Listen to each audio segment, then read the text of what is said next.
Jeeva today பார்வையாளர்களுக்கு வணக்கம். இன்றைய நேர்காணலில் அரசியல் சமூக திறனாய்வாளர், மேனாள் குடியரசுத் தலைவர் அப்துல் கலாம் அவர்களின் அரசியல் மற்றும் அறிவியல் உதவியாளராக இருந்த பொன்ராஜ் அவர்கள். சார் வணக்கம். சார் வணக்கம் ஜீவா.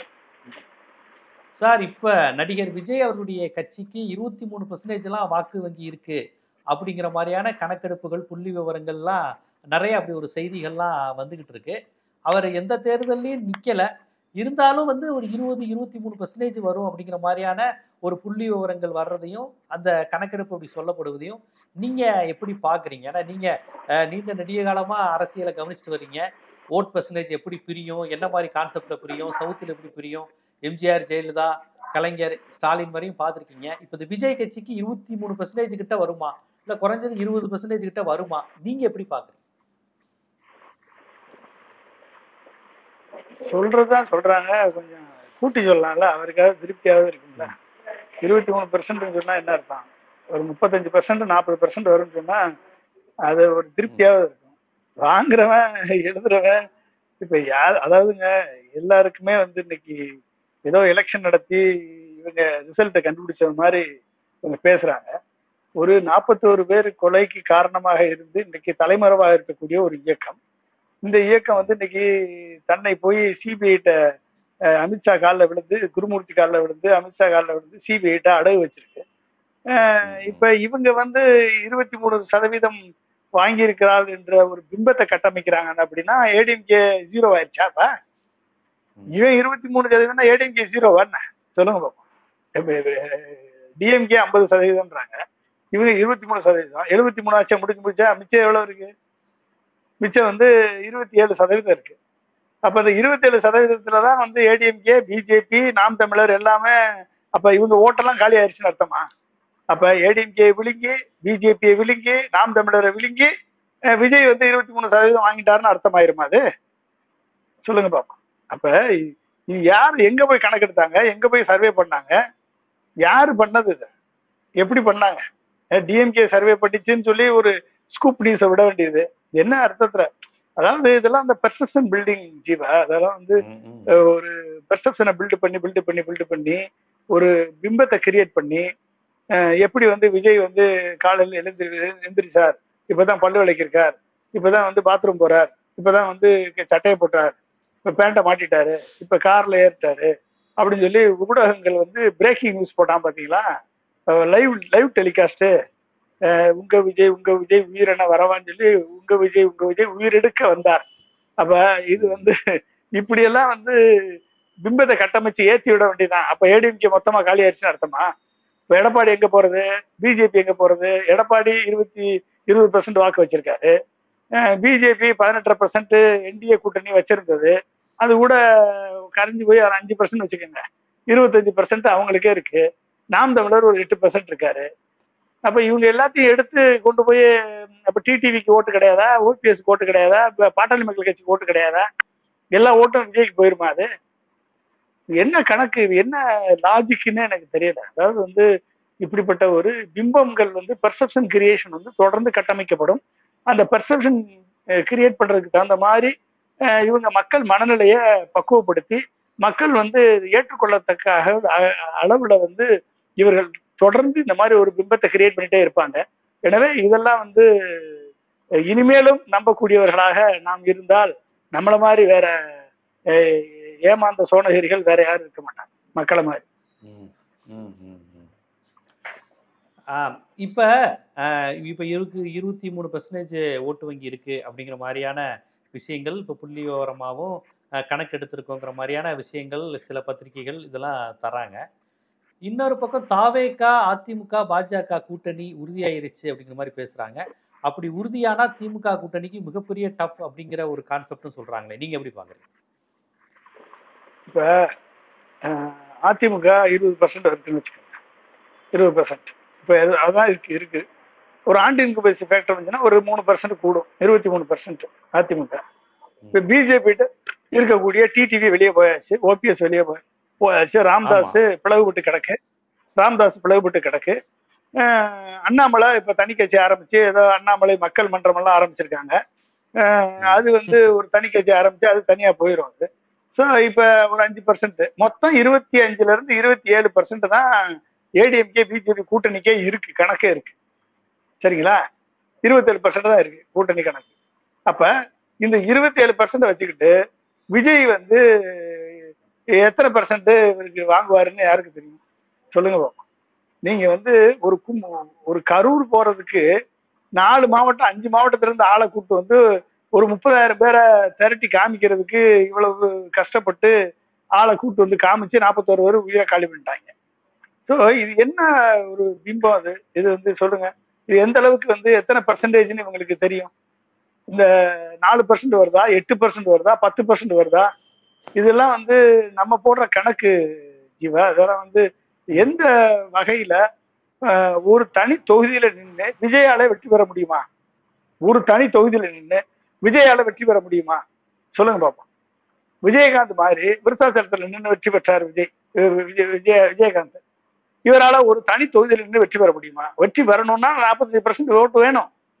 40% ஓட்டு டிஎம்கே விட கூட வாங்கி காமிக்கணும். எந்த இடத்துல வாங்குவீங்க நீங்க? எந்த தொகுதியில வாங்குவீங்க? சொல்லுங்க. நீங்க எத்தனை இது பண்ணாலும் 10% மேல போறதுக்கு வாய்ப்பே கிடையாதுன்னு தான் நான் நினைக்கிறேன். அதுக்கு மேல போகணும் அப்படின்னா ஏடிஎம்கே அழியணும், பிஜேபி அழியணும், நாம் தமிழர் அழியணும். இந்த 3 அழிஞ்சு எல்லாமே வந்து ரச்சகனாக விஜய் வந்துட்டாருன்னு போனா மட்டும்தான் அந்த 23% வறுமையை ஒழிய வேற வழி எங்க கிடையாது. இப்ப நீங்க ஒரு பெரிய ஜார்ல தண்ணி இருக்கு ஜீவா, 4 பக்கத்துல 4 கிளாஸ் வச்சிருக்கீங்க. இந்த தண்ணி ஜார்ல இருந்து எடுத்து தண்ணியை 4 கிளாஸ்ல ஊத்துறீங்க. 4 கிளாஸ்ல ஊத்திட்டு அந்த 3 கிளாஸை மட்டும் இன்னொரு இடத்துல ஊத்தி தனியா ஊத்திட்டீங்கன்னு வச்சுக்கோங்க. அந்த 3 கிளாஸை தூக்கி இன்னொரு இடத்துல ஊத்துறீங்க, ஒரு கிளாஸ் எங்கிட்ட ஊத்துறீங்க. எப்படினாலும் இருக்கு தண்ணி அதானே இருக்கு. இருக்குது அந்த ஜார்ல இருக்கக்கூடிய தண்ணி தான் நீங்க ஊத்தணும். அதைத்தான் நீங்க ஷேர் பண்ணி ஆகணும். ஏன்னா புதுசா ஒண்ணு வரப்போதா என்ன? அது ஒண்ணும் வர்றதுக்கு வாய்ப்பு இல்லை. அப்ப வந்து இவர்கள் போடக்கூடிய கணக்கு இங்க இருந்துதான் வரணும்.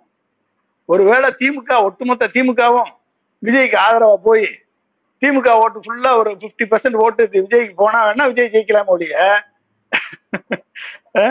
எப்படிங்க ஜெயிப்பீங்க? ஏடிஎம்கே ஓட்டு ஒட்டுமொத்தமா போயிருமா? 20%ல 10% விஜய்க்கு போயிருமா? பிஜேபியில வாங்கின 11.5%ல 6% விஜய்க்கு போயிருமா? நாம் தமிழர்ல இருந்து 8% வாங்கினதுல 4% விஜய்க்கு போயிருமா? அப்படி 50-50 எடுத்துக்கோங்க. இதெல்லாம் போனா தான் வந்து நீங்க 20% வரும். 20% நீங்க சொல்ல முடியும். இங்க இருந்து நான் வரணும். இதுக்கு தனி வாக்காளர் இருக்காங்களா, தனி இது இருக்காங்களா? எல்லாம் இங்க ஓட்டு போட்டவங்க தானே. விக்கிரவாண்டியில ஓட்டு போட்டவன் தான், ஈரோடு கிழக்குல ஓட்டு போட்டவன் தான் இதுக்கும் ஓட்டு போடணும். சொல்லுங்க. நம்ம பார்த்தோம்ல, நம்ம கண்ணு முன்னால பார்த்தோம் எவ்வளவு ஓட்டு வாங்கினாங்க, யாருக்கு என்ன கிடைச்சது அப்படின்னு தெரிஞ்சது பார்த்தோம். அதனால வந்து இந்த 3 கூட்டணி சேர்ந்தாலும், இவர்கள் 3 பேர் சேர்ந்தாலும் இவர்களுக்குள்ள இருக்க ஓட்டை பிரிச்சுக்கலாமே ஒழிய இந்த இதுக்கு மேல வந்து இவங்க வாங்குறதுக்கான வாய்ப்பு கிடையாது. இதுக்கான வாய்ப்பு வந்து கிடையாது. ஆல்ரெடி டிடிவி, ஓபிஎஸ், பாமக வெளியே போயிடுச்சு. ஸோ அவங்க உள்ள கொண்டாடணும். அவங்க உள்ள கொண்டாந்தாலும் ஓபிஎஸ் உள்ள சேர்த்தாலும் இவங்க 2 பேரும் ஏடிஎம்கேயும் என்டிஏவும் சேர்ந்தாலுமே ஜெயிக்க முடியாது. எந்த மூஞ்சியில விஜய் வந்து இன்னைக்கு சிபிஐ மூலமா அமித்ஷா விஜயை காப்பாத்திருக்காரு. அப்ப அந்த காப்பாத்தின பிறகு இவர்கள் வந்து ஏடிஎம்கேயோட சேர்ந்து கூட்டணி வச்சாலும் ஒரு ஃபெயிலியர் தான். ஏடிஎம்கே என்டிஏ கூட்டணியில விஜய் சேர்ந்தாலும் மக்கள் வந்து துப்புரா தூக்கி லாப் ஸ்டாக் அண்ட் பேரலா தூக்கி எரிஞ்சிருவாங்க. ஸோ எனவே வந்து இவங்க 3 பேர் சேர்ந்தாலும் கண்டிப்பாக இவங்க வந்து 2ஆம் இடத்திற்கு வரலாமே ஒழிய இவர்கள் வந்து முதலிடத்திற்கு வருவதற்கு வாய்ப்பே கிடையாது என்பதுதான் கள நிலவரம். இல்ல அவங்க என்ன சொல்றாங்க, விஜய்க்கு வந்து எல்லா கட்சியிலிருந்தும் ஓட்டு வரும், எல்லா கட்சியிலும் முதல் தலைமுறை வாக்காளர்கள் விஜய்க்கு ஓட்டு போட்டுருவாங்க, ஸோ அதனால விஜய்க்கு அவ்வளவு % ஓட்டு வருங்கிற மாதிரியான ஒரு பார்வை சொல்றாங்களே. 41 பேர் செத்த பிறகு இதை சொல்றான்னா அப்ப எந்த அளவுக்கு இளைஞர்களை, இளம் பெண்களை வந்து முட்டாள் நினைச்சிட்டு இருப்பாங்க இந்த சர்வே பண்றக்கூடிய மீடியாக்கள். சொல்லுங்க. 41 பேர் செத்த பிறகும் இந்த இளைஞர்களை, இளம் பெண்களை வந்து பொதுவான இளம் பெண்களை, நான் வந்து விஜயோட ரசிகர்களை சொல்லல, அவர்கள்லாம் வந்து அந்த ரசிகர்கள் வந்து அந்த மனப்பான்மையில தான் இருப்பாங்க. அவங்க வந்து விஜயால பட்டதீட்டப்பட்டவர்கள், விஜய்க்காக உயிரை கொடுத்து 20 லட்சத்தை வாங்குறதுக்கு ரெடியா இருப்பாங்க. ஏன்னா ஒரு சார்ட்டர் பிளைட்ல போயிட்டு வந்து 60 லட்சம் ஆகுதான். விஜய்க்கு வந்து 3 பேர் உயிர் தான் அவருடைய ஒரு நாள் பயணம்.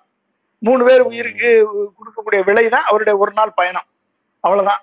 சோ அதை வந்து விஜய்க்காக தங்கள் இன்னுயிரை நீத்து குடும்பத்துக்கு 20 லட்சம் சம்பாரிச்சு கொடுப்பதற்கு விஜயனுடைய ரசிகர் குஞ்சுகள் வேணா தயாரா இருக்கலாம். ஆனா பொதுவான இளைஞர்கள், அரசியல் விழிப்புணர்ச்சி பெற்ற இளைஞர்கள், இளம் பெண்கள், பொதுமக்கள் யார் வந்து இனிமேலும் விஜய் ஆதரிப்பார்கள் என்று சொன்னால் அதை நம்புவதற்கு நம்ம தயாரா இல்லை, மக்களும் தயாரா இருக்க மாட்டார்கள்.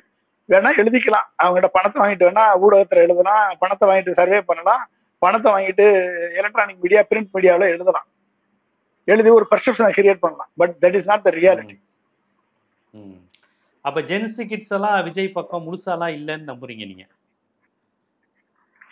ஜென்சி கிட்டினுடைய மென்டாலிட்டி நீங்க நல்லா ஒண்ணு பாருங்க. அதாவது இன்னைக்கு இருக்கக்கூடிய ஜென்சி கிட் வந்து மோகத்திற்கும், படாடோகத்திற்கும், பிரம்மாண்டத்திற்கும், கற்பனை ஊடகத்திற்கும் சஞ்சரிக்கக்கூடியவர்களாக இருக்காங்க. நீங்க ஒட்டுமொத்தமா நீங்க பாத்தீங்க அப்படின்னா இந்த பிடிஎஸ்னு கொரியன் டான்ஸ் குரூப் இருக்கு. ஆமா, கொரியன் டான்ஸ் குரூப் இருக்கு. நீங்க வந்து நம்ம ஸ்கூல் பிள்ளைங்கள்ட்ட போய் கேளுங்க, அந்த பிடிஎஸ் வந்து பேங்டன் பாய்ஸ், சவுத் கொரியா பாய் பேண்ட் வந்து 2010 உருவாக்குன பாய் பேண்டு. இதுல வந்து ஒரு 6 பேர் இருக்கான். அதாவது ஜின்னு ஒருத்தன், சுகா, ஜே ஹோப்பு, ராரம், ஜிமின், வி, ஜங்ஹூக் அப்படின்னு ஒரு 6 பேர் இருக்கான். இவங்க தான் கோ ரைட் பண்ணி, கோ ப்ரொடியூஸ் பண்ணி இவங்க ஒரு டான்ஸை வந்து கோரியோகிராஃபி பண்றாங்க. ஆனா அதுல வந்து சில முக்கியமான நல்ல விஷயங்களும் அவங்க பண்றாங்க. என்ன நல்ல விஷயம் அப்படின்னா, மென்டல் ஹெல்த்தை எப்படி சரி பண்றது, அப்புறம் வந்து இந்த காலத்து ஸ்கூல் ஏஜ் பள்ளிக்கூடத்தினுடைய வாலிப பள்ளிக்கூட பசங்களுக்கு ஏற்பட பிரச்சனைகள் என்ன, அதாவது ஸ்கூல் ஏஜ் மாணவருடைய பிரச்சனைகள் என்னன்னா அவன் பேசுறான், அவன் பாட்டுல பாடுறான். அப்புறம் வந்து ஏஜ் ஆக ஆக என்னென்ன பிரச்சனைகள் வருது, என்ன லாஸ் வருது, self love, journey towards self love, அதை பத்தி பேசுறான். அடுத்து வந்து இண்டிவிஜுவலிசம், அதை பத்தி பேசுறான். அப்புறம் consequences of the fame and recognition, இதை பத்தி பேசி இவங்க டான்ஸ் பண்ணி பாட்டு பண்ணி பண்றாங்க. கோடிக்கணக்கான ரசிகர்கள் இருக்காங்க. இது உலகம் முழுக்க இருக்கான், இந்தியாவில் இருக்கான், தமிழ்நாட்டில் இருக்கான். குழந்தைங்க, சின்ன பிள்ளைங்க, மாணவர்கள், மாணவிகள், இவர்கள் எல்லாருமே வந்து இந்த இதுல வந்து தங்களை வந்து இதுக்கு அடிமையாக இருக்காங்க. நீங்க வந்து அது மட்டும் இல்லாம நீங்க எடுத்துக்கோங்க சோசியல் மீடியால யாருக்கு எதுக்கு அடிமை? நீங்க ஒரு அரை மணி நேரம் பேசுறத கேட்கறதுக்கு எவனா இருக்கானா? இல்ல. இந்த 2 நிமிஷம், 1 நிமிஷம், 40 செகண்ட் ரீல்ஸும் ஷார்ட்ஸ் பாக்குறதுக்கு தான் ரெடியா இருக்கான். அப்ப இந்த ஷார்ட்ஸ்ல, ரீல்ஸ்ல வரக்கூடிய டான்ஸ், பாட்டு, நகைச்சுவை, இந்த ஒரு பெர்வர்ட் ஷோஸ், இந்த மாதிரியான ஷோஸுக்கு வந்து ஒரு மிகப்பெரிய கூட்டம் வந்து அடிமையா இருக்கு. நீங்க வந்து இப்ப என்ன ஆகுது அப்படின்னா, இன்னைக்கு இருக்கக்கூடிய மாணவர்களுக்கும் இளைஞர்களுக்கும் மிகப்பெரிய சுமைகள் இருக்கு. அவர்களுக்கு வந்து அவங்கள சுத்தி வந்து போதை பழக்கம், அவங்கள சுத்தி வந்து சினிமா மோகம், அவங்கள சுத்தி ரீல்ஸ் மோகம், ஷார்ட்ஸ் மோகம், சோசியல் மீடியா மோகம், வீடியோ கேம்ஸ் மோகம், அடுத்து வந்து ஃபேஸ்புக்கு, ட்விட்டரு, இன்ஸ்டாகிராம், இந்த மோகம். இதுக்கு அடுத்து நீங்க பாத்தீங்கன்னா கிரிப்டோ கரன்சில ஒரு மோகம். இதை தாண்டி நீங்க பாக்குறீங்க அப்படின்னா ஏதாவது ஒண்ணுக்கு அவன் அடிமையா இருக்கான். நீங்க வந்து ஒரு சர்வே எடுத்திருக்கான். இந்த சர்வேல என்ன சொல்லுது அப்படின்னா, மெட்ரோபாலிட்டன் சிட்டிஸ்ல இருக்கக்கூடிய இளைஞர்கள் ஒரு நாளைக்கு 3 மணி நேரம் வந்து 2.5 மணி நேரத்துல இருந்து 3 மணி நேரம் வந்து they are spending in social media ஒரு நாளைக்கு. இதே இது ரூரல் ஏரியால 2 மணி நேரம் ஸ்பெண்ட் பண்றாங்க, சோசியல் மீடியால மட்டுமே 2 மணி நேரம் ஸ்பெண்ட் பண்றாங்க. இது ஆவரேஜ். சில பேர் 7 மணி நேரம் 8 மணி நேரம் கூட ஸ்பெண்ட் பண்றான். படம் பார்க்கறத தவிர்த்து தனியா சோசியல் மீடியாவை மட்டும் இவ்வளவு நேரம் ஸ்பெண்ட் பண்ணி இவங்களுடைய ஒட்டுமொத்த உலகமுமே இந்த மாய பிம்பத்தால் கட்டுண்டு கிடக்கிறது. அப்ப இந்த கட்டுண்டு கிடக்கிற மாய பிம்பம் எப்படி கட்டப்பட்டது அப்படின்னா, ஒரு மிகப்பெரிய ஒரு நெட்வொர்க். நீங்க பார்க்கக்கூடிய ஃபேஸ்புக்கு, இன்ஸ்டாகிராம் அண்ட் வாட்ஸ்அப், இந்த 3 சேர்க்குங்க. இந்த கம்பெனி என்ன கம்பெனி தெரியுமா? மெட்டான்ற கம்பெனி. இந்த கம்பெனியுடைய வருட வருமானம் 14,61,000 கோடி. வருட வருமானம் எவ்வளவு? 14,61,000 கோடி. இது வந்து எத்தனை பட்ஜெட்டுக்கு சமானம் தெரியுமா? 3 தமிழ்நாடு பட்ஜெட்டுக்கு சமானம். 3.5 பட்ஜெட். தமிழ்நாடு கவர்மெண்ட் 3 வருஷத்தினுடைய பட்ஜெட் 14,61,000 கோடி. ஒரு கம்பெனி சம்பாதிக்கிறான். எது? Facebook, Instagram, WhatsApp. அதுக்கடுத்து டிக்டாக்கு, பைட் டான்ஸ் இதை நம்ம தடை பண்ணிட்டோம். ஆனா சைனா கம்பெனி, இவனுடைய வருமானம் எவ்வளவு தெரியுமா? 2 லட்சம் கோடி. 2 லட்சம் கோடி இவனுடைய ஒரு கம்பெனியோட வருமானம் மட்டும். அடுத்து குளோபல் வீடியோ கேம்ஸ் இண்டஸ்ட்ரி. இந்த குளோபல் வீடியோ கேம்ஸ் இண்டஸ்ட்ரியினுடைய வருமானம் 16,67,000 கோடி.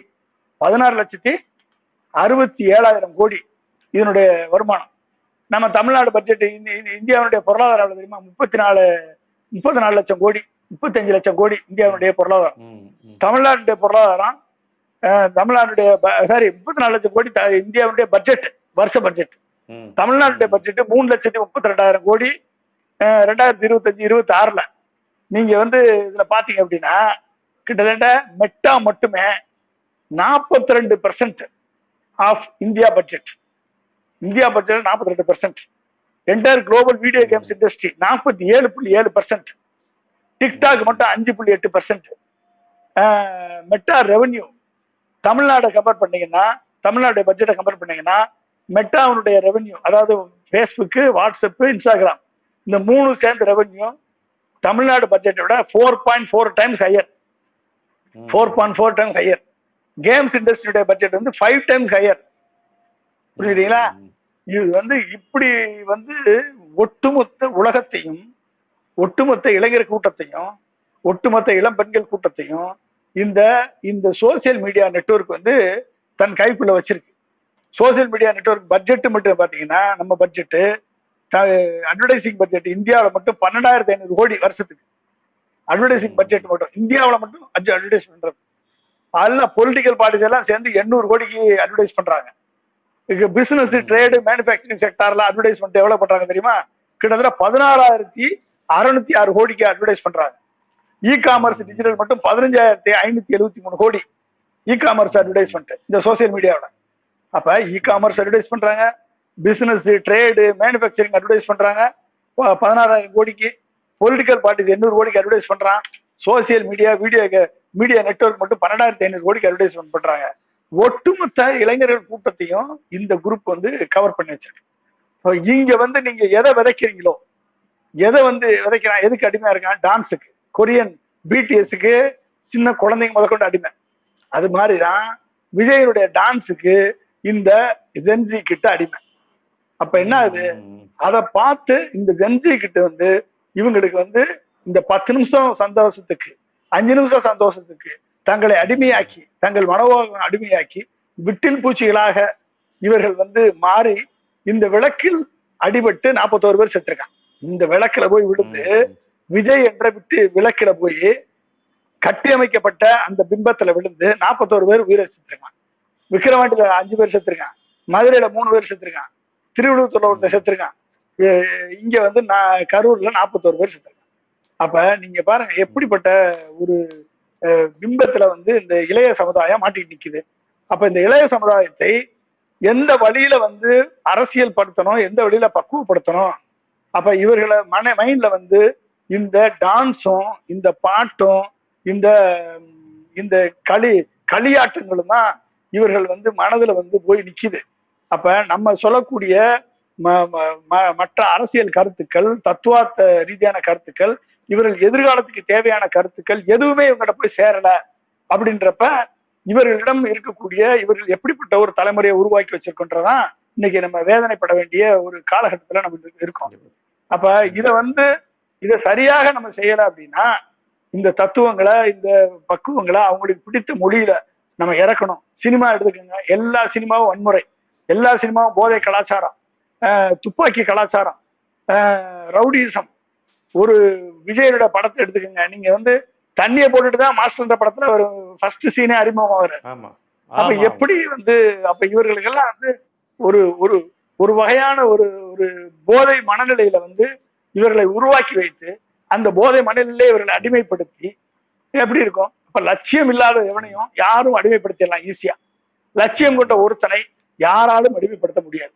அப்ப அந்த லட்சிய விதைக்க வேண்டிய கட்டாயத்துல அரசியல் கட்சிகளுக்கு மிகப்பெரிய பங்கு உண்டு. சித்தாந்தவாதிகளுக்கு மிகப்பெரிய பங்கு உண்டு, பத்திரிகைகளுக்கு மிகப்பெரிய பங்கு உண்டு, ஊடகத்தை பயன்படுத்துபவர்களுக்கு மிகப்பெரிய பங்கு உண்டு. அப்ப என்ன அர்த்தம்? அந்த லட்சியம் இல்லை அப்படின்னா அவனை வந்து சோசியல் மீடியா அடிமையாக்கும், சினிமா அடிமையாக்கும், நடிகன் அடிமையாக்குவான், போதை அடிமையாக்கும், இந்த மாதிரி பாட்டுகள் அடிமையாக்கும், எல்லாம் அடிமையாக்கும். ஆனா ஒருத்தனுக்கு லட்சியம் வந்துட்டா அந்த லட்சியத்தை நோக்கி அவன் ஓடுறான் அப்படின்னா கண்டிப்பா அவனை யாராலும் அடிமைப்படுத்த முடியாது. இப்ப ஜென்ஜி கிட்டுகளை நம்ம குறை சொல்லி பயன் இல்லை. அவர்களை நம்ம லட்சிய பாதைக்குள் கொண்டு வருவதற்கான மிகப்பெரிய முயற்சியை அரசு முன்னெடுக்கணும், ஊடகங்கள் முன்னெடுக்கணும், படித்தவர்கள் முன்னெடுக்கணும்.